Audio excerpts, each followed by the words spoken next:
बिफाङाव बानानै बिखाफोर जा जुगुगु दावथु गाबदों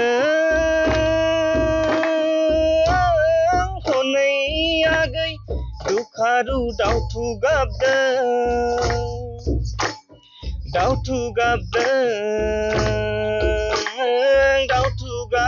हनै नागुरिनि जेवारि जिउनि सना बिफाङाव बानानै बिखाफोर जा जुगुगु दावथु गाबदों हनै आगै दुखारु दावथु गाबदों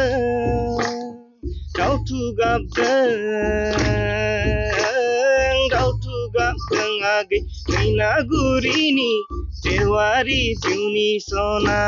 গতভাৱে যেটো জাতীয় উৎসৱ বৈশাগু এটো উলহ মালহেৰে উদযাপন কৰা হৈছে আৰু এই বিহুৰ বতৰত মই সকলোকে অসমবাসী ৰাইজকে বিহুৰ উলগ আৰু শুভেচ্ছা জনাইছো সকলোলৈ।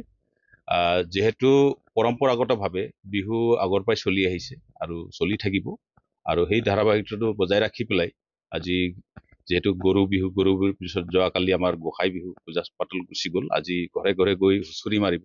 আজি আনুষ্ঠানিকভাৱে আজি প্ৰথম হুঁচৰি গাইছে ইয়াত। আৰু যেহেতু বিহু হ'ল অসমৰ জাতীয় জীৱনৰ লগত জড়িত আৰু বিহুক যদি বাদ দিয়া হয় বড়োবিলাকৰ তাৰমানে সংস্কৃতি আধাৰুৱা হ'ব তাৰমানে।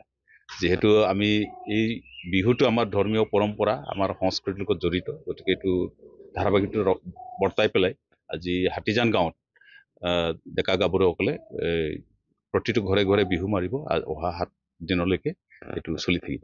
জঠা চেৰজা সেইটোৱে মেইন আৰু খাম মানে আমাৰ ঢোলটো, তাৰপিছত বাঁহী চিফুং চেৰজা, তাৰপিছত আৰু জঠা আৰু গৰখা, সেইবিলাকে আৰু মেইন বিহু আমাৰ।